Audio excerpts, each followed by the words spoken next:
It's now time for Season 3 of the Boomtown Pod, your home for all combat sports. Breaking down everything from the UFC, Bellator, and PFL, all the way to boxing. This is your home for everything combat. Join your hosts, Andrew Kahn and Cole Smith, as they break down all the latest news, signings, and fight cards so you never miss a beat. This podcast sponsored by RKP Roofing in Regina. For all your roofing requirements, reach out to Randall and the crew for the ultimate roof and home experience. 306-580-9849. This podcast sponsored by FKN Beer, the funniest beer out there without a doubt. Delicious FKN Ale, and now the brand new Boom Lagers in store now. Grab yours off the shelf today and enjoy the best Canadian beer. Sandman Boxing System and Blue Collar Media Group, partners and sponsors since day one. Now, here's your hosts, Andrew Kahn and Cole Smith. Season 3 is live now. Well, that's right, folks. You heard it here first. It is Season 3 of the Boomtown Pod, all things MMA. Cole, Season 3. Yeah, it's exciting. It's exciting. We're finally back. I feel like it's been a while. How long has it been? We took a two-month little getaway. I mean, it was perfect because it really got us a chance to reach out to some sponsors and really get this thing going, which, hey, we've been wanting to do for a really long time, and now it's actually coming to full fruition. And again, that can't happen without these great sponsors that you see below. Brand new to the podcast this year is FKN Ale. You can see them clearly decked out in their gear and stuff. They have some great, tremendous beer.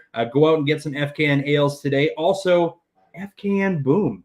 Look at that. Perfect for the Boomtown Pod podcast. You know what I'm talking about? And the best part is they call it the funnest beer out there. You can customize it. It says, this is Andrew's FKN beer. Do with that what you will. We'll have a little fun with this. So it's pretty cool. They're a great company. Make sure to go support them. Their stuff is all in liquor stores across Saskatchewan. And if you're any event or anything that you want them to attend to, reach out to us. We'll reach out to Kirk and the gang. So really, really look forward to growing a partnership with them for sure. Of course, Sandman Boxing System, Cole himself, and of course, Blue Collar Media Group, who have been here literally since day one, which has been absolutely amazing. And RKP Roofing out in Regina. Shout out to Randall and the crew. If you have anything that you want to get done in your home, make sure, like the ad said, give them a shout today and they'll be able to help you out. And also this year, Rest When Dead Apparel, your gym clothing center mecca out here in Moose Jaw at Hustle Culture Fitness. You can order their stuff at restwhendead.com.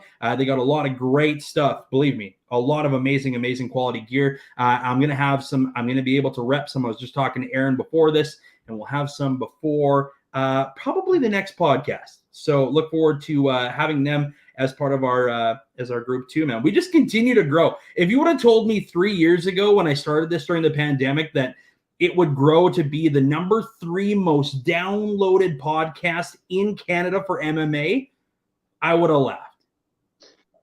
It's exciting though. It's like it goes to show, man. Like sometimes you just gotta step out of your comfort zone, you know? Well, and that's the thing too. Like I really honestly thought when I was in radio that would be like kind of just, you know, that was what I was going to do, was going to be a morning radio show host and not be talking about stuff that I was passionate about. And I was always passionate about MMA. And I mean, the platform was there. It's not like we didn't have a ton of time to do stuff during the pandemic.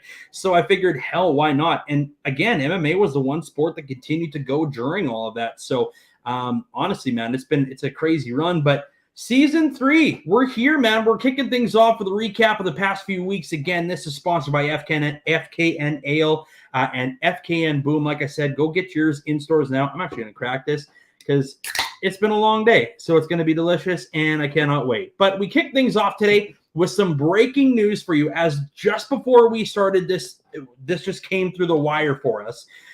Former bantamweight UFC champion TJ Dillashaw has retired from MMA. Multiple sources have confirmed it. Crazy news, especially because he just fought for the championship literally a month ago.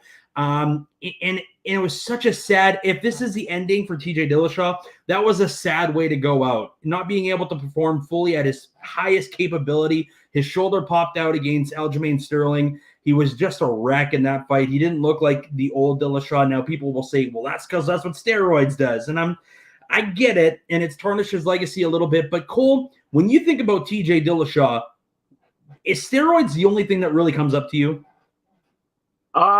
No. I mean, like his I think what comes to mind is his unique style, like just like that switch stance, heavy pressure style was always fun to watch.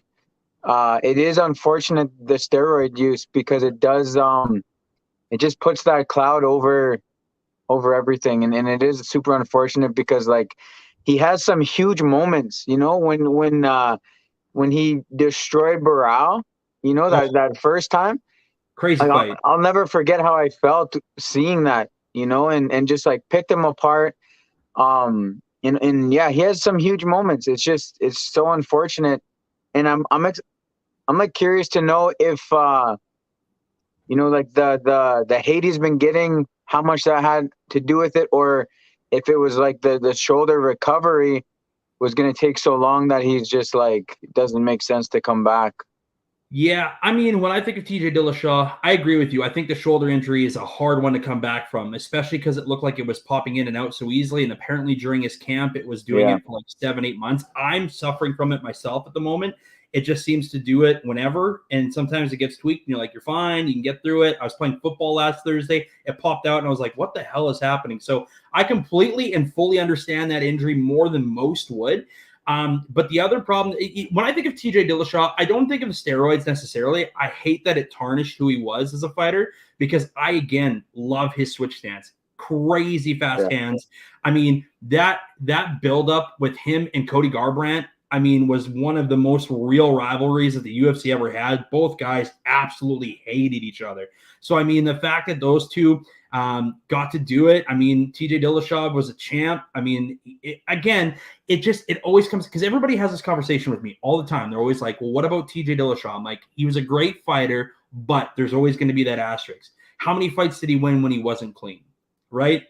And that's always going to tarnish his legacy for how crazy good of a fighter he was. Because when he let those hands go, man, Cody Garbrandt, I thought, was the fastest guy in the bantamweight division. He made Dominic Cruz look like a slug, which is crazy.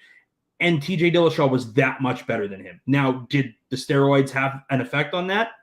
Maybe, potentially. I mean, I don't want to say yes all the way, but man, that rivalry was crazy. And I think TJ Dillashaw riding off in the sunset after that shoulder injury is probably for the best. Now, every time a UFC fighter or MMA fighter says that they're retired, I don't believe it for a second. Right. I mean, we got to report it. That's my job. That's our job to break down those kind of things that come out. But I'm having a hard time believing it. I really do. I bet you he disappears. He'll probably have the surgery.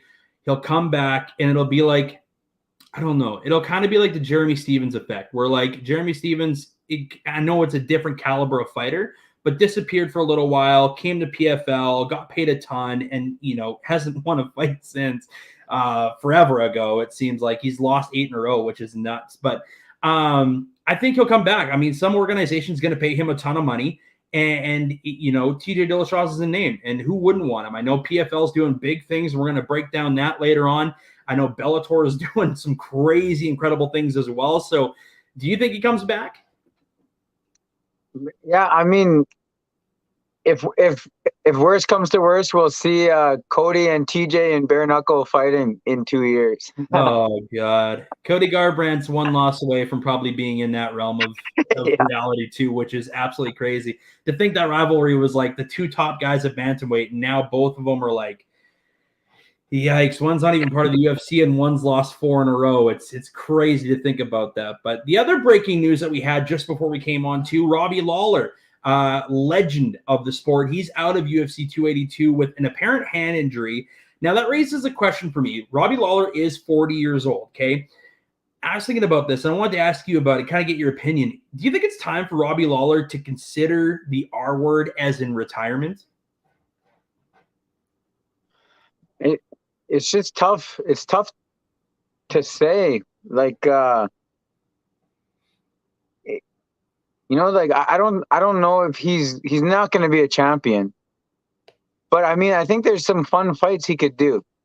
There's other guys that are looking for fun fights still that are Yeah. like, they got a couple fights left. I think like Santiago would have. I think it would have been a one-sided fight. Oh, Santiago Like, would I have think that, that would have been a tough fight for Robbie. But I think he should come back. I think so. Like, I think he has some fights still, and there's some matches to be made there. Maybe not in the top 5, but I think there's some stuff he can do.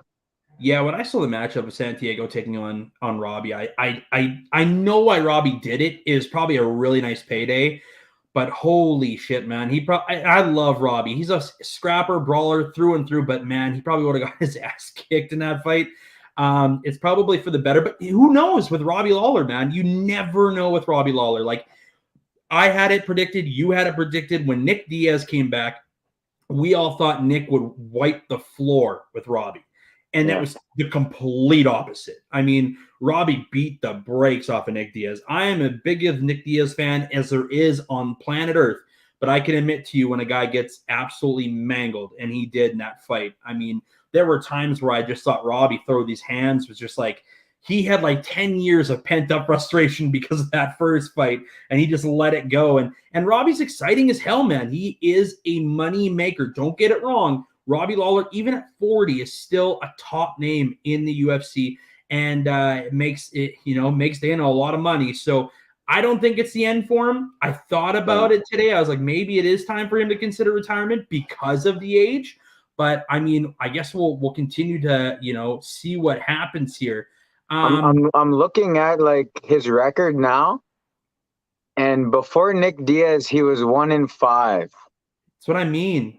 So I didn't know that. So that maybe that's it's tough.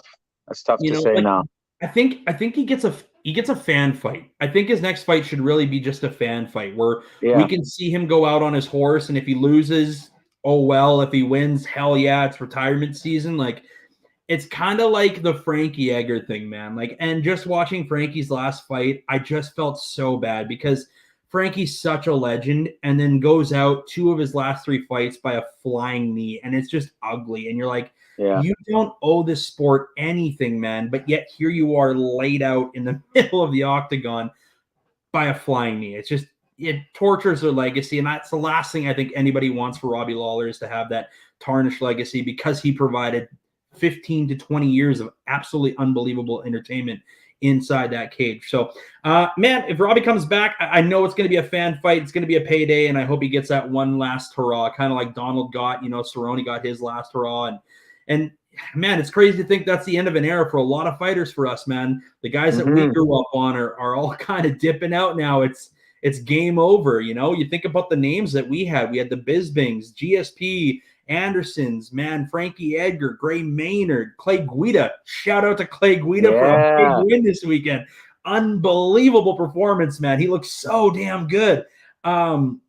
But that era of fighters for us is literally coming to an end. The Dominic Cruz is there's a 7-Eleven Cup that I can remember that you had, and I think I had it too, where it was like UFC 100, and the list of champions is like Brock Lesnar, Anderson Silva, Dominic Cruz, GSP, all these guys are gone now. So now it's like watching all these fights, I'm like, who the hell is this? Who's this guy? Like, you're trying to retrain yourself, because for the last 10 to 15 years, we've had so many great acts like Robbie Lawler. But I mean, he's going to do something fun. That Dana White's going to provide him some entertainment there too. This weekend, unless you were living under, a rock, you wouldn't know that this fight was happening. Just kidding. It was the biggest outdoor attended boxing event in the history of the sport. It's the first outdoor event that they ever had in December. I'm talking about Tyson Fury taking on the most, I would say, a very respected Mr. Chisora. But it was a beatdown from the start of the first round to the end of the fight, when it should have been called correctly. The ref did the right thing. I mean, Derek Chisora was just getting fed, man. It was so crazy to see the difference between the two fighters. Now, if no one knows, this was the 3rd time that these guys have fought each other, and Tyson Fury has won all 3. Dude, Tyson Fury, GOAT? Go to boxing? Yeah, I mean, it's hard to name someone that would beat him. It's he's huge for one. Oh Like my he's goodness. massive, but he moves like he's small. It's crazy. And It's crazy. his awareness is very high. He's a very, very talented boxer, and he makes great boxers look terrible.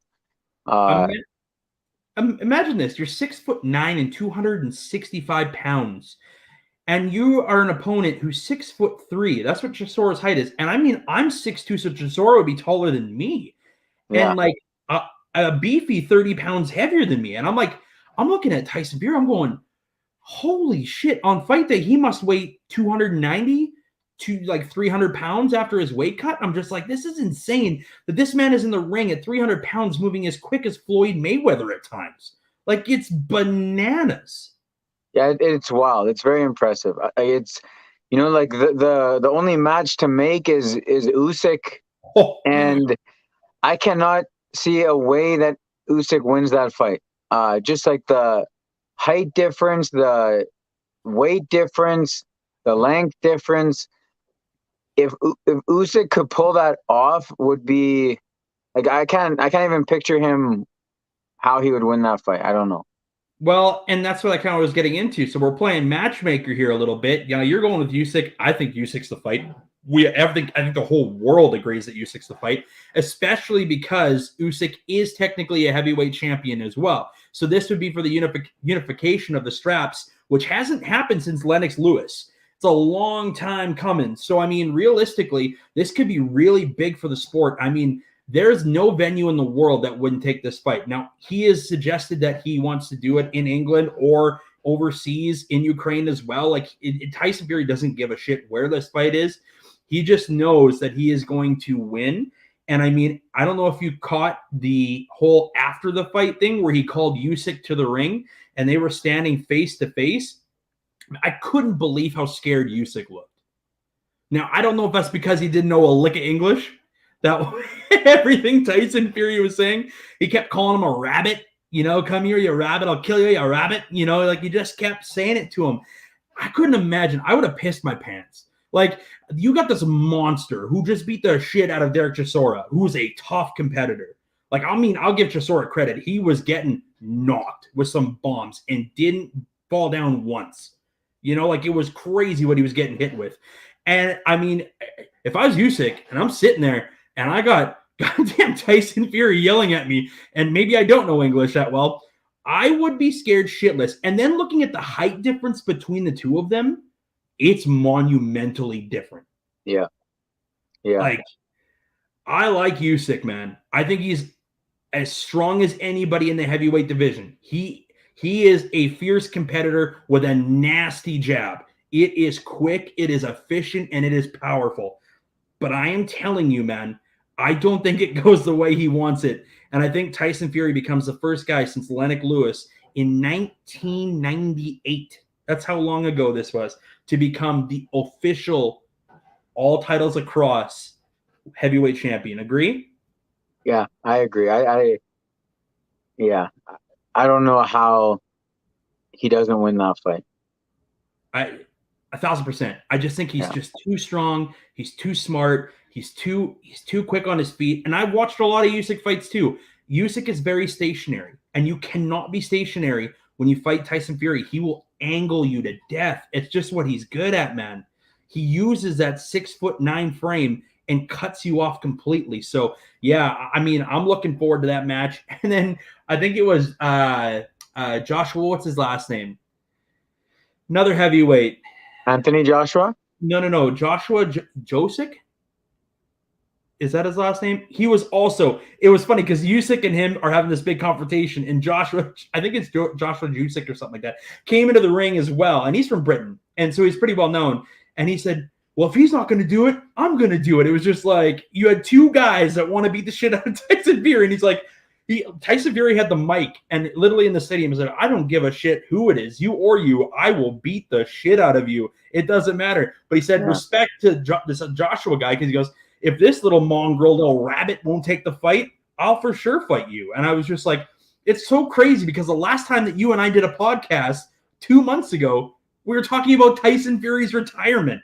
Yeah. And now we're talking about him potentially having 2 to 3 more fights. Which is good because I don't know how much you paid attention, but after his retirement, he just got called out by everybody. Every single person. Every interview he did, they're like, well, you're not really the GOAT. Look at who you fought. You've really only fought 2 top names, and he just got called out interview after interview. So I think that really pushed him to be like, all right, I need to fight a couple more names to really solidify this. Well, and don't forget, WBC commissions also make a lot of these decisions for him. I mean, it's not like the UFC where they play matchmaker. It's literally comes down to the rankings. They're very high on that, right? They'll say, hey, listen, like it's like the Wilder thing. Like he even mentioned that during his post-fight conference with ESPN. He said, listen, like I'll fight Wilder again.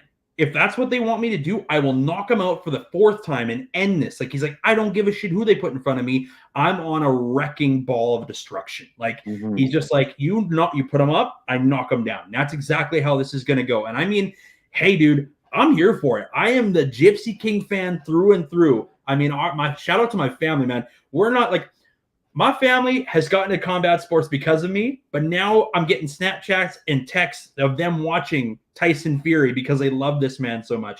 That's just what he does for the sport, right? You can take an average fan who might not watch it and turn them into a boxing fan. And that's what the sport needs right now.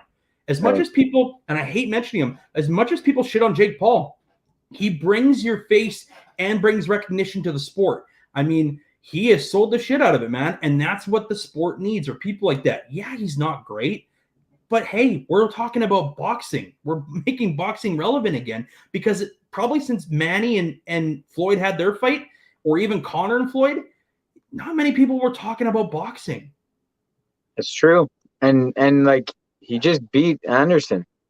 Crazy. I thought Anderson Silva won that fight, but that's a whole nother discussion for a whole nother day. But it is what it is, and money's everything. Okay, so with that being said, we had also later on in that day, we had, of course, the afternoon fights of Fury and Chisora, and then in the evening, we had a 7-fight main event card for a fight night back with fans in Orlando, which was really, really good to see. They weren't at the Apex. They actually went out to Orlando and they did well. They sold out. The numbers were good. The fights were amazing. The card was really good. Like you and I were talking about that beforehand. We're like, holy shit, this card is phenomenal. But with that being said, we had our main event, Kevin Holland taking on Stephen Wonderboy Thompson. This is a crazy fight to me because when I thought about this, I thought Kevin Holland at 28 years old, just coming off a loss to Calmsit, and it wasn't even a fight. It was just a quick grapple and a tap out. It was just like a spider monkey grabbed onto its prey and then just ate him. Yeah. that was a fight in 2 minutes. And Wonder Boy's had this like streak of being pretty inconsistent. So I didn't know what to think. I love Wonder Boy just personally. I think he's a great person. He's a great representative for the sport. And holy shit, he's back. Like, I mean, holy shit, he's back. I love Kevin Holland. He had no answer for anything that Wonder Boy was throwing. And shout out to Wonder Boy at 39 years old, came back, and maybe this is one of those, like I said to you, maybe it's like a Glover Teixeira moment that maybe Stephen Thompson could make a run in welterweight. Just seeing how amazing his feet were, his combinations. I've never seen him throw as many hands in a fight. I think that's huge that he took the time to do that. What do you think of his fight performance, man? It was incredible. It like his left straight, he couldn't miss. His kicks, his liver kicks, he didn't miss.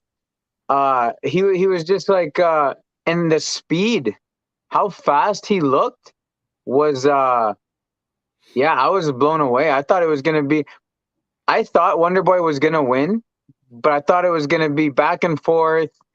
I didn't think it was gonna just be like it's like as the fight went on, it just became more and more of a one-sided beatdown. Oh, dude, and you could just tell Wonder Boy was just having fun. He was just like in this zone of like, I can't miss. Yeah, I can't miss. It was really cool to see. And it sucks because I like Holland too. It sucks that he was the punching bag, but it was it was an awesome fight. It really was. And Wonder Boy got dropped in the first, and it looked like he wasn't going to do very well. Crazy. Yeah. So it was an awesome, really good fight. Dude, Kevin Holland all around is maybe one of the toughest competitors I've ever seen in my life. I mean, the guy in the third round, if you watched it, he went to go block a head kick. It was a crazy wheelhouse round kick from Thompson, and it caught him right in the kind of right here. And you could tell immediately he was not having fun. He's like, shit. And I guess he went to his cornerman in the third round after it was done and said, something's not right. Like, I can't close my hand. And so the more that I watched it, and then I rewatched it on Sunday, I was like watching him throw that right hand in the fourth round. I'm like, holy shit, his hand is snapped. There's no way. He had no power on that right hand, which is his moneymaker. He had no power at all. He was playing defensive almost, and then he got liver kicked to shit. And it was just like, I mean, that spinning heel kick to the liver, I was just like, oh my God. And the thing is, Holland didn't even flinch. It took until the fourth round for Kevin Holland to finally be like, I'm dead. Like, I can't do anything. If I don't have this right hand, I can't block you. I can't do anything with it. And so his corner did make the right stop before going into the fifth. I mean, they could have saved a little bit of his career by doing that too. Speaking of, it sounds like Kevin Holland is going to retire. There's just a couple of rumors that are flying around that, you know, before this fight, that's what I said. Like, before this fight, he announced that he would retire. Like I said, I don't believe when somebody says they're retired because I don't actually know if they're going to stay retired. Everybody, he might just be an emotional dude. He might be. He's like, fuck it, I'll come fight. But if you look at the list of people he's taken on in the last 10 fights, it's insane who he's fought. You know, like, the guy doesn't say no to fighting anyone. Yeah, he just needs a hug and he'll be back. Yeah, he'll probably be back. But I mean, for Wonder Boy, man, sky's the limit with matchups. After seeing how quick he was and how damn good and precise he was, give me all the matchups in welterweight that you could give him. You know, like, I just want to see Stephen Thompson get that final push because, again, he's 39 years old. You know, like, you don't ever know. And like Glover at turning 40 years old, who expected Glover Teixeira to go on the run that he did, you know, beating the people that he did, Anthony Smith. Like, I mean, when that fight happened, I thought, holy shit, this is a matchmaking like nightmare. Like, Glover's going to get killed, especially because Glover's coming off of like big losses to Rumble and people. I'm just like, I don't know how he comes back from this. And then all of a sudden he just goes on this tear. Now, can Wonder Boy do it? I think he's got the tools to do it. Yeah. And he looked efficient. He looked 25. And that's what he said in the ring. He said, I'm 39, but I felt 26. I'm like, dude, you looked 26. Like, it was crazy. I couldn't believe it. This is the same Wonder Boy. In my back of my mind, I'm just like, I don't know, man. Who do you – now I'm just like, the sky's the limit. And you know what also is, like, they had kind of that gentleman's bet of, like, no takedowns. I love that, by the way. Yeah. For those that are doing that, forget you. But that might have been why he was so fluent, because he didn't have to think about getting taken down, so he could throw riskier stuff. And that might have been just like, because that was in his back of his mind that he could kind of go all out without the danger of being taken down. Might have had some play in it as well. Yeah, you're not kidding, man. Like, I honestly believe you in that. I mean, I think it's a career-defining moment, as I stated in here. I think Wonder Boy's back, all the way back, and I'm really looking forward to seeing what he does. Now, Cole and I alluded earlier at the top of the podcast, we were gone for 2 months, so that means there are some things that we probably should cover, and this is one of them. Israel Adesanya's reign was incredible. It was one of the craziest reigns in the most recent memory that I can think of since he became champion, especially when he started lapping the division. With that being said, he was dethroned just recently, and Alex Pereira was the one to do it. Now, we had discussed prior to us taking our break, Alex P could be the guy who beats him. When we heard this matchup was being announced, we both said his kickboxing is elite, his hands are elite. When he lets go, look what he did to Sean Strickland, right? Like, I mean, it's a small sample size for what we had for Alex P because he hasn't been in the UFC all that long. I mean, no one really gets to 4 fights and they get a title shot. That's typically not how it goes. But Alex P dethrones Izzy. What do you think's next for both fighters, man? Do you like Robert Whittaker versus Alex P? Like, what's your matchup? Yeah, I think I don't know. I don't like. It might be Are they rematching? From what I've heard, the rematches are all pretty much a go. I think that's going to be probably in the next year. I would say probably in the next 6 months. That'll be one of the fights that are on the main card for sure. Yeah. Then I think I don't know. I think my money would be on Izzy to win that rematch. I think so too. I mean, Alex at times, and this is no fault to its own, but Alex at times looked hesitant. He looked scared, and I thought Izzy did a really good job of trying to break him down. The only problem that I have with Izzy, as I've always had with him, is that he just lacks that killer instinct. And I've talked about this over and over again. He fights to fight, if that makes sense. He doesn't fight to kill. He doesn't fight to win. He just fights to fight because he knows he's good enough to win. You know, he fights to not lose. Yeah, and you can't do that, especially against guys like Alex P. Like his corner said in the 5th round, like, you need to finish him. You're losing this fight. Meanwhile, Izzy's corner's like, congratulations, good job. You're winning this fight. Like, no, dude, you got to go out and get that finish. Like, if you picked him apart that bad, you should have won that fight. There's no excuses. Like, he could have stopped him because he almost stopped him in the first. Fact. So it's like you have the tools to stop him, but you're just not doing that little extra for some reason. He refuses to do it, and it's absolutely mind-blowing to me. But anyways, I hope Izzy comes back after this little bit of a break, and he fights Alex P. And I honestly would love to see Izzy win that fight. Yeah. Again, I don't know if it's something that's got to switch up with his camps, his coach. I don't know what it is, his mental evaluation of where he is as a fighter. But, man, at some point, you have to have that killer instinct. We just talked about the greatest champions and some of the best fighters of all time in the last 20 years. I can't even put Izzy on that list now. He's a finisher. He's won fights, but I can't say he's the most entertaining. I can't say he has a killer instinct. And it sucks because you know that he has the tools to be that guy. And I honestly think Robert Whittaker would also beat Alex and would probably stop him. He'd probably Whittaker's pace. Yeah. That's what would beat Alex. Alex is very reserved. He's a timely hitter. He throws big, nasty connections. And I mean, that 5th round, holy shit, some of those shots that Izzy was taking, I was like, oh boy. And that's in the 5th round, which is crazy because, gassed first and foremost. But I think Whittaker would be a matchup nightmare for Alex P. So if Whittaker wins his... If I was Alex, I would move up, fight for the belt, make a ton of money, and then move back down and fight for the belt and win a ton of money. Because if he loses, he's not going to get a title shot up top. Like, he could do potentially 2 $500,000, $500,000 fights, $1 million fights, or he could do one and potentially lose and then lose that opportunity. So he might as well go up, win or lose. He still has the title at middleweight. True. Then he could do 2 huge fights. And now he's like this big name, right? Do the Daniel Cormier thing. Yeah. I mean, honestly, he walks around, dude, at 230 pounds. Like, he's a monster. Like, they had a picture of him, and I shared it on our socials. There was a picture of him floating around before the weight cut. He was 239 pounds. He fought at 185, man. Yeah, he's just making Dominic look tiny. I was like, what the shit? And Dominic Reyes was right beside him, who fights at 205. Yeah. And you're just like, what? Who's that little guy standing beside Alex? Yeah. Did you know that he fights in a weight class heavier? Yeah. It's pretty crazy. Dominic Reyes' career is probably in a lot of jeopardy right now. It's really sad. I mean, the John Jones effect hits another guy. Yeah.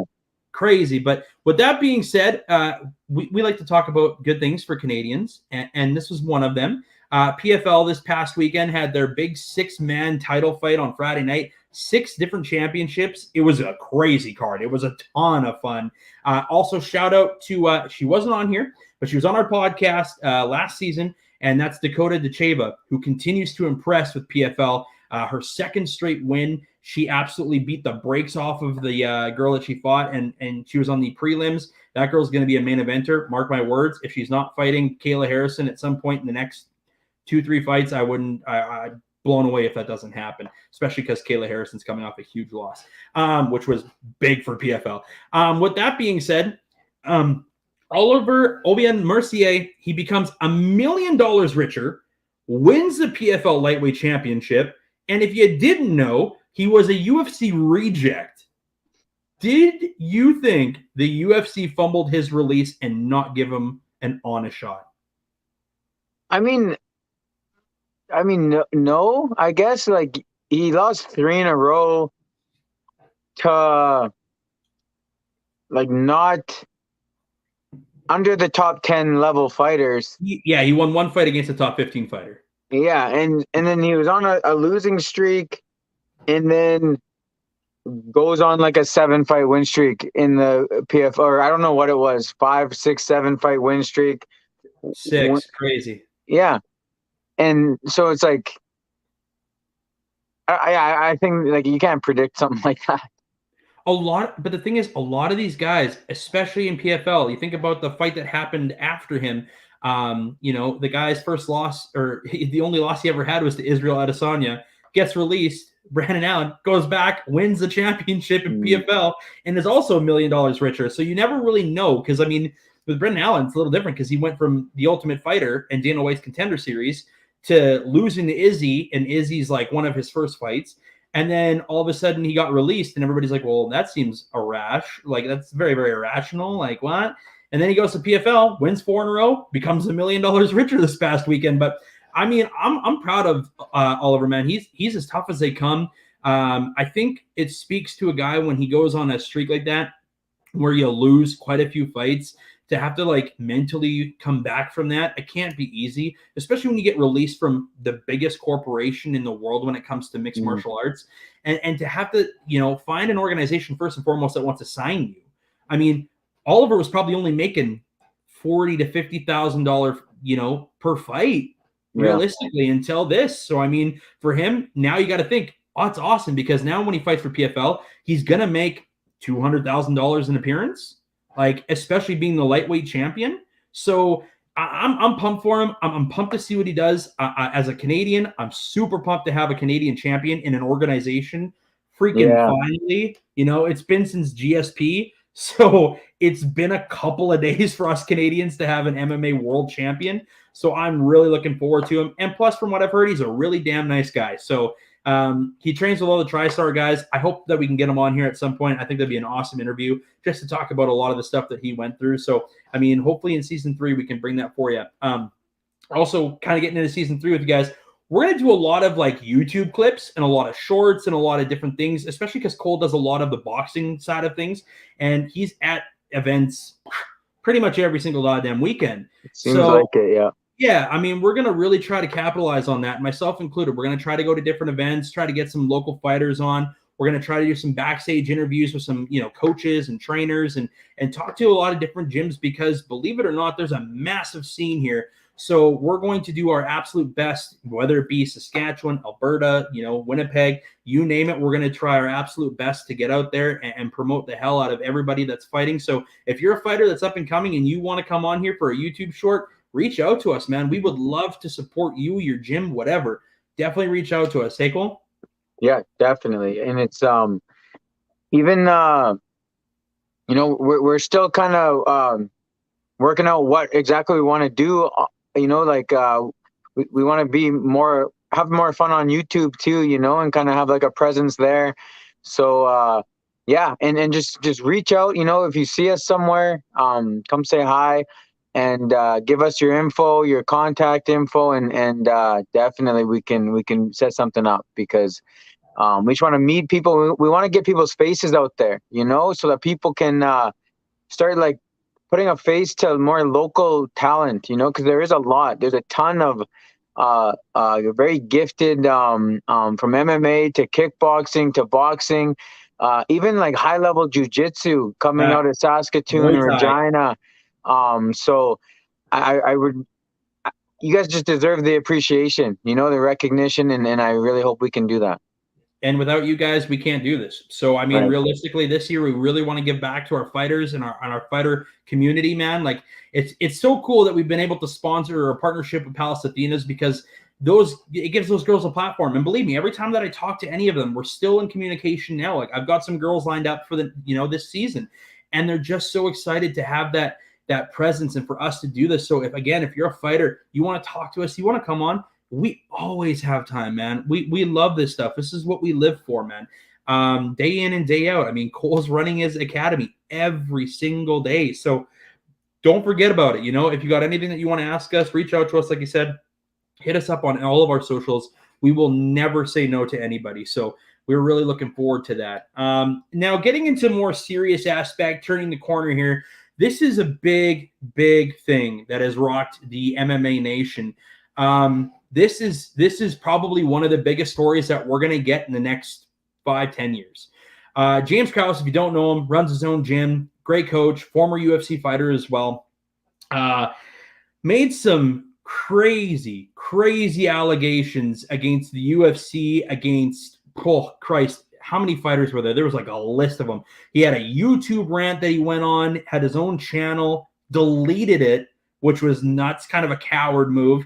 But essentially, this is what I've got out of this whole situation. Now, I've looked up a couple of articles, and I mean, it seems that the UFC has really taken a firm stance on this. Now, what they've done on Friday, the promotion issued a statement to all the fighters and their managers stating that if fighters who choose to continue to be coached by Krause or who to continue training in his gym will not be permitted to participate in UFC events pending the outcome government investigations. Now, for those that don't know, again, he made some really wild claims about the UFC fixing fights and so that they would generate money off of betting platforms. Well, with that being said, betting sites are now being let go. The UFC is no longer a part of any MMA betting sites when it comes to Ontario and Alberta governments. Now, betting has become a huge market, and I mean fucking massive. So the fact that the UFC you can no longer bet on these things in Ontario and Alberta governments, which brings in a ton of money in the lottery industry, I think it's going to take a huge hit, and I think this guy just fucked over the UFC significantly. Yeah, it's still like that whole situation, and I'm just waiting to hear more because it's like I don't know. I keep hearing like different sides, and some people are saying that like he was making bets, and on his own fighters or something. Correct. As well.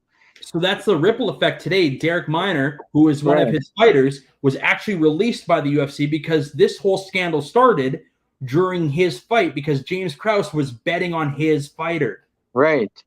So like that's why it's like what is actually happening? Is he like, did he get caught in something and now he's like trying to project it onto the UFC, or is the UFC like actually, so it's just like, I'm confused. So Minner got released today. That was the big thing. And then of course the Nevada State Athletic Commission also suspended Krause's license today amid the investigation. So this is a huge thing, man. I'm saying, you take the money that the UFC makes, not even that, just the governments. People don't realize this, but when you bet, a portion of that goes back to the government.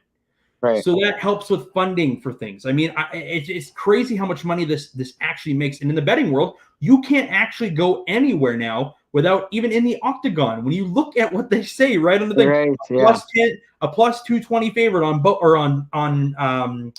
DraftKings, or minus 150 as the favorite on DraftKings, and you're just like, the betting world is a huge presence when it comes to this organization. Not even just that. That's how you get your favorites. That's how people have been making some serious money for a long time. So the fact that you have this guy going out saying, I am literally spending money and betting on my own fighters, even though I'm a coach, that's so blacklisted, man. And it's just it's nonsensical. Like, what are you doing? And I don't know if this, like, did he bet against his own fighter because he was injured or something?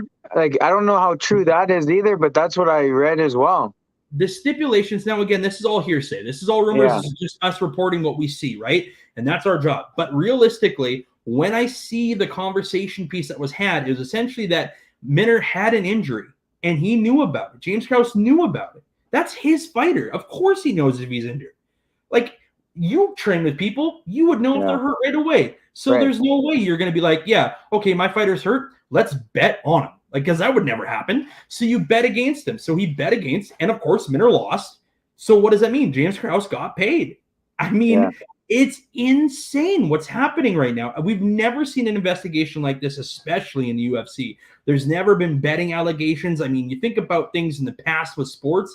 I mean, Pete Rose, right? The guy will never make the MLB Hall of Fame, and because he bet on his own games, like he'll never see the Hall of Fame, even though he's the best statistical hitter of all time, right? And he'll never get to the Hall of Fame. It's crazy. So, I mean, right now, the UFC has a ton of investigation. They've got a ton of covering up to do. They got to figure out something because, I mean, this ripple effect by banning bets is going to be massive. They're losing out on a huge, huge amount of revenue. DraftKings is one of their biggest sponsors. So what's DraftKings going to do? They're literally in the octagon every single time you look around that octagon. So what happens now? And this is just the ripple effect that's going to happen. I mean, I hope there's some kind of standstill where it happens. I think the best thing was stripping Krause of this. I think the UFC made the right call by saying, hey, listen, if this guy's ever going to come back, any of his fighters, we don't want anything to do with him. Because what's to say he doesn't do it anyways? You know? What does that say about a gym owner? Like, that's the other thing. There's so many great guys. Like, you think about Matt Brown or Mike Brown. Like, Mike Brown would never do this. You know what I mean? Like, do you think the Jackson camp would ever bet on any of their fighters? It's crazy. Fareez and the boys at TriStar, there's no way they do any of that. They're supposed to be there for their fighters. Betting against your fighter, unfortunately, folks, is not exactly being there for your fighter. Yeah, at least bet for him. You know, bet for him. So crazy, crazy world that we're living in, man. This ripple effect is only just starting, and I really hope that Dana White and company can get to the bottom of this because right now, in the last couple of days, it has been ugly, very, very ugly, and it sucks because Krause, at one time, a very well-respected coach. People really liked him. And now I don't know if the MMA community will ever like him again. So it's pretty crazy to think. With that being said, let's move into Bellator. We've been talking about every organization except for these guys. They made a massive announcement. Scott Coker is just like throwing caution to the wind. He don't give a shit no more, and I am here for it. It's about time we start getting stuff like this. We've heard for years, Bellator versus UFC, champions versus champions. Let's see it happen. Well, this is how it's going to start. Bellator MMA is going to be taking on Rizin, their organization, and matchups have officially been announced. Now, Rizin has been a company for years. They have some of the best talent in the world. Them in one championship, man, what they've been able to do overseas is incredible. So I am excited as hell for this fight card. I think Scott Coker is slowly becoming one of my favorite promoters of any organization ever. He just don't give a shit, man. He's about making money, doing fun things. And as fight fans, you should be excited. I know people are like, well, Bellator's where all the UFC rejects go. That's not the case anymore, folks. Bellator has some legitimate people on that roster that never fought in the UFC. So I hate that you live in that hole, but you got to get out of it and watch some of the great cards Bellator's been putting on because lately every card has been a banger. With that being said, AJ McKee is going to take on Roberto Souza, which is nuts, Cole. Yeah, I mean, like, it's pretty crazy. Like, when was the last time there's been like a cross promotion like this? That's a great question. It's been, maybe when One and Rizin did their thing, but that's a long time ago. Yeah, it's pretty interesting. It's gonna be cool, and it's gonna bring some eyes to Rizin, because even myself, like, I don't pay attention to them enough. Right. You know, like so it's gonna be, that's awesome. I think it's like a huge thing, especially if they come out on top with more wins, you know? Like, it would suck if they just got crushed every fight, you know? But like, if they show that they can keep up with Bellator, that's huge, because Bellator is right under the UFC, right? And you say this about Bellator too, like but they've always been good. Look at the top 5 list of the divisions in the UFC. They're all from Bellator, you know, like lots of those guys started in Bellator. They're the number 1 guys. So it's always been good. It's just that it didn't get the eyes on it until recently, right? So, and this could do that for Ryzen, I think. I think so too, man. I think it brings a forefront and a big eye to a company that not a lot of people talk about. I mean, I honestly had lost sight, and I'll be honest with you, I lost sight about Ryzen a long time ago, and I was like, I don't even know what they're really doing anymore. It just seemed like they were spending a lot of money on bringing like older tier guys that were just not caliber of fighters that they used to be, and I was like, well, I don't really want to watch this because it's just a way to watch a guy get sacrificed and lose. And I mean, that's how Bellator was for a little while, where the older guys from UFC that just weren't doing anything, you know, couldn't crack the top 15 or top 5. They just were like, well, I can't move up in this organization anymore. Jumped over to Bellator, and that was like the thing for a little while. But I think that's so different. You know, like after talking to Cyborg and really having a one-on-one conversation with her and her husband, I really got to gather what Bellator is. And to be honest with you, they love it. And I get it. Like, look what she's been able to do ever since she started Bellator. I mean, she's been able to go out and do her boxing thing now. Like, I mean, and she's good. She's a good boxer. It's just like, it's crazy that Bellator allows the flexibility in their schedule for other fighters to go do whatever they really want to do, which is awesome. And we're going to talk about that right away coming up here about a matchup that's going to be happening in Bellator. But I mean, for me, I think if you're a MMA fan in general, watch what Bellator is doing. Their fighters are good. They've got a lot of unsung heroes that, you know, maybe didn't get their shot in different organizations, have made it home. And like, I mean, look at the resurgence of some of the people that were in there. Now, if Rumble didn't pass, I think he would have made a huge statement had he been healthy in that division. I really do. He was, you know, cleaned up 2 fights when he was there. So, I mean, they were pretty decisive. And he was set to fight Yoel Romero, which would have been bananas. Unfortunately, that, you know, will never happen. And just a quick rest in peace to Rumble, one of the greatest fighters of all time. That all happened while we were off too. And I think we got to give him some respect. I mean, he's one of the greatest fighters to ever step foot in the ring, man, and one of the most intimidating guys ever. And as Daniel Cormier alluded to, during a really nice segment, I thought the UFC did a great job on that, giving him some recognition as well, saying, you know, no matter what the guy did, he was a killer in the ring, but the nicest guy outside of it. So I had one brush up with Rumble in my entire life in Vancouver, and he is the biggest teddy bear that, you know, you'd ever meet, especially for a guy who could knock out somebody in 10 seconds. So Daniel Cormier said it himself. I've never been hit that hard in my entire life. And Daniel Cormier has fought some of the biggest, baddest guys in the world. So, yeah, shout out to Rumble and his family. We hope everybody's doing okay there. But yeah, like I said to you, man, I think this matchup is awesome. And then we got Patricio Pitbull, who is the champion right now in Bellator, taking on Kleber Koike. And Kleber Koike is literally 31-5. So he's not a slouch. This is a hell of a main event. And the fact that Bellator is allowing a champion to fight on this card speaks volumes of what they want to do with this. Who's your prediction for that one? I think Kleber Koike gets it done. Yeah. I mean, I love Patricio Pitbull, man. He is a monster, a couple-time champion in that division. He's come back and won the title from AJ McKee. And I was a really, really good fight. AJ McKee is a monster too. The only loss he has is that asterisk to Patricio too. So I hope AJ wins. I do, because this is really good for matchmaking purposes too, right? Like if AJ wins, he can come back and fight Patricio again for that title, make it the trilogy fight, right?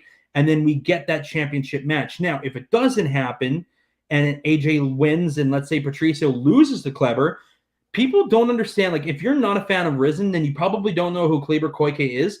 But look at his finishes and his performance. Go watch some YouTube clips of him. The guy's a killer. This is a really fun matchup, especially because Patricio was a killer himself. So I am looking forward to this fight. Cole, who are you going to take? It's tough. It's tough because like his Koike's jiu-jitsu is so good. Mentally, you know, like it's his ground game is so good, but against who? You know, that's like that's where I don't know. You know, like, and that's where like this is going to be a huge step up. I mean, like his finish rate is huge. His ground game is amazing. But this is the toughest fight of his life. So like this is going to prove how good his jiu-jitsu is. I'm excited about it, man. I think he's got an opportunity to show to the world what kind of platform, especially with this. I mean, a dual pay-per-view event, it's massive for both companies. I mean, I don't know how they're going to split the profits on any of this. I have no damn idea how that's going to work. I'm going to be watching. I'm telling you straight up. I'll be watching for sure. I know that if you're in Canada, it'll be on DAZN, from what I understand. So I will definitely be tuning into that. I don't care how much it is. I think it's going to be such a cool event to see. Especially because it's international. Like, it's just a global event. And I think it's about damn time that corporations start doing this. I have been bidding forever to see the best women in other organizations fight the best women in the UFC or in Bellator. I've been begging for it. And after watching and being a part of some of the events at Palace Athenas, I think there's girls out there in the pro debuts or even like, that have 4 or 5 fights right now that could be matchmaking stylistically bad nightmares for a lot of people. Yeah. So I'd love to see cross promotions like this happen, especially in the men's side of things. Like we've been talking about it. You and I have always alluded to it. Could you imagine Gegard Mousasi taking on Alex P right now? Like, how fun of a fight would that be? Or Patricio taking on, let's say, like, I don't know, give me a Chris Weidman or something. Just, it doesn't even need to be a champion. Just give me a matchup that I think is going to be exciting, and I'm there. Yeah, I totally agree. And so I do hope this is the start of the trickle effect where we get to see a lot of these corporations get together. I know Scott Coker and Dana White aren't the best of friends. I get it. But put that shit aside and think about what you could do for the MMA, like the world, man. You know what I mean? Like, don't tell me that you wouldn't have, let's say your average pay-per-view buy is 900,000. I think that doubles, if you do that. And the money you guys both make is like hand over fist. And that's the thing. It's like, for enough money, Dana will be friends with anybody. I mean, look at Dana White on the Conor McGregor tour when they were doing the Floyd Mayweather shit. Dana didn't want to be there. No. He had no interest in being there. I mean, Floyd and his camp were lighting him up, and he's just like, I don't give a fuck. I just got paid $50 million to sit beside Conor. Like, I don't care. He just doesn't give a shit at all. But I mean, the amount of money they would make off this is an astronomical amount. I'm telling you right now, Bellator is going to make some serious money off of this fight right here. Ryan Bader taking on Fedor Emelianenko. This is Fedor's retirement fight, no matter if he wins the title or not. This is the last fight he has. The emperor, the one guy that in the early 2000s we pushed to see in the UFC heavyweight division, never came to fruition because he wanted to stay true to himself, didn't want to sell for money, and went to Bellator, made a string for himself, did some glory stuff, did some pride stuff, and did some, what was the other organization? Affliction, that's it, where he beat the brakes out of Andrei Arlovsky. Crazy, it's that long ago, but Fedor's the man. I think in my realm of world, there's a top 3 in the heavyweight division of all time, and he's flirting that 1 and 2 spot. I love Fedor, man, and Ryan Bader's a badass, dude. The resurgence of a career that he's had since he left the UFC has been insane, dude. Look at the people that he has beaten, not even just at light or even at heavyweight, at light heavyweight as well. Let's not forget he was a dual champion at one time as well. Ryan Bader is the man. So this matchup is going to be huge for Bellator. Yeah, and I think it's a tough one for Fedor, I think. Ain't easy. Yeah. I think this is I don't know. What do you think of this? Because I think I don't know why go out on this. I think the first one wasn't great for Fedor, so it's just odd. It's an odd one for me. I don't know. I love Fedor. I really do. Me too. I think he's one of the greatest to ever do it. You don't hear anything bad about him. He just goes to do his shit and never complains and just beats the brakes out of people. But this isn't him fighting, a really out of shape Rampage. Like, this isn't that matchup, this is Ryan Bader, who for the last 5 years has been probably Bellator's most consistent and best fighter. It's a bad matchup. And their first fight was like a minute long. I think beat the shit out of him. It was nuts. Yeah. And it's a really weird matchup for me to say Fedor. Like, I could see Fedor winning though. Like, that's the crazy thing is like, throw caution to the wind. This is my last fight. Like, I'm the last emperor. Let's make it one more title round, right? Like, let's one more title on my chest that I've never been able to have, because he went to Bellator seeking that heavyweight championship, and he's never been able to do it. So if he does and he rides out into sunset, we talk about this a lot this episode because it seems like a lot of our great fighters are, kicking dust and heading out now, right? Like, this could be his last shot, and it is his last shot. And but the matchup is just not in his favor. Ryan Bader's a badass, dude. Yeah. I hope he takes it. That'd be sweet. Man. It'd be crazy to see Fedor win. I mean, I don't know what the bet making odds are right now because we're probably banning him. I didn't look at it. Thanks, James Krause. But I'm sure that Bader is the heavy favorite. That's what the matchup, the Bader. I got Bader. The Bader matchup. But I think honestly, Ryan Bader is probably a heavy favorite. I want to say plus 300 for sure, or minus 300 for sure. Fedor's probably in that plus 470 range. I mean, Fedor hasn't fought in a long time, so it's just everything is just kind of interesting. And I think Scott Coker's just doing it because it's Fedor Emelianenko, man. You're not going to say no to him. Arguably top 5 greatest heavyweights of all time. Like I said, he flirts on my 1-2 of all time. Number 1 being Brock Lesnar. He asked for it, eh? Just kidding. Brock Lesnar's not my number 1. He asked for this fight, which is also scary. Like, I mean, give me the guy who wants that matchup again. That's awesome then. Yeah, why not? So pretty crazy. All right, for those of you who stayed with us this entire time, we do have our FKN prize package giveaway. Episode 1, I told you it was going to happen. I went on my own personal socials and made a video, which was nuts. Shouldn't have done that. But I'm going to do it again. I'm going to keep doing it because these guys are awesome. So what you're going to win in this prize pack, the amount of comments that I had to go through, there's 65 entries, you guys. 65 you guys reached out. This is just the start. This is episode 1. So, I mean, this is only going to get better. So what you're going to win on this prize pack, we're going to ship it out to you. You're going to get some FKN beer pong balls, a little set of those. They have given us an FKN sticker. Do with that what you will. A Merry FKN Christmas postcard that you can send any of your family members. We've got a FKN, I can't really show it with one hand, but it's an FKN sweatshirt, and it's actually quite nice. And everybody's been asking me for these. It's the FKN hat that I am currently wearing. So this prize pack is awesome. This is a great way to start the season off. And we've got lots of those coming for you. Now, with that being said, I took the time to put a wheel of names together. Now, do you think it saved? No, it didn't. So that was fun.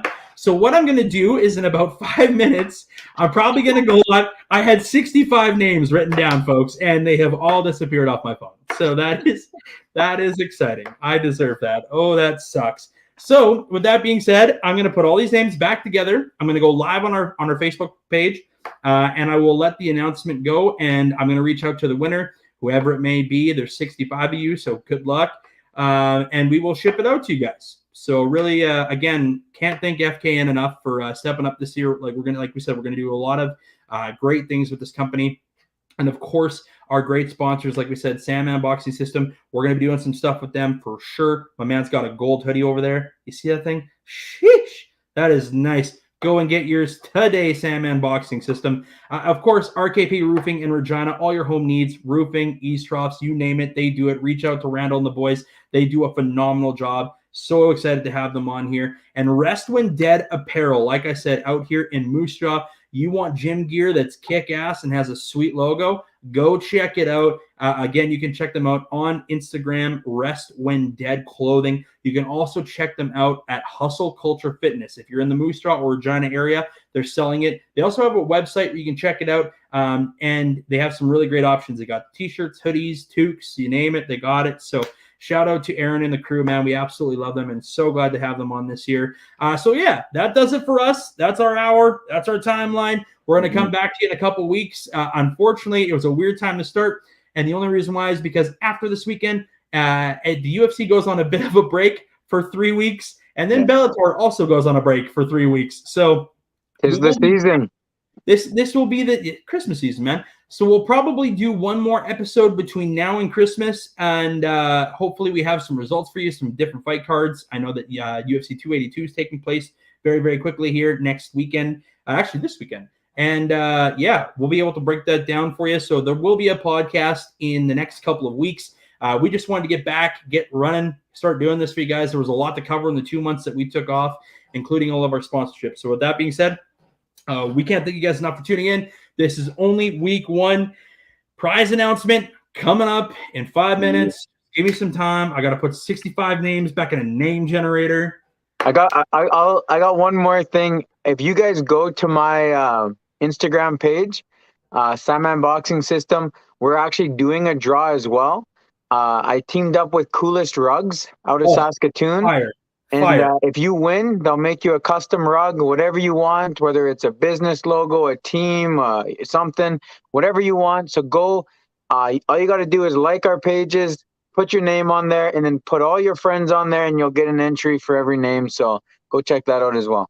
Sandman Boxing System on Instagram and on Facebook. Check them out, folks. That's a crazy cool giveaway. Those rugs are fire, dude. Man, they're amazing. It's crazy. I'm getting a Boomtown one done for sure. Yeah. Once we get this new logo all established, man, and that's the other thing I was going to tell everybody too. We used to be the home for all things MMA. We are now your home for all things combat sports, as you heard Don Andrews allude to at the start. So it's not just MMA anymore, folks. We're branching out. We're doing a lot of big things this year. Muay Thai, you name it. There's going to be events all over the world. Boxing, we're doing this. So with that being said, man, congratulations on everything that you've been doing with Sandman Boxing System. And thank you guys so much for supporting us. We are going to go live in 5 minutes once they get these damn names in so they can give somebody a prize back. God, I hate technology right now. Nonetheless, I'm Andrew. That's cool. Cheers. Thanks for guys for watching in. And remember, go get your FKNs anywhere that you can because it's fucking good. It's an F and K. It's a fucking good beer. All right. Cheers, y'all.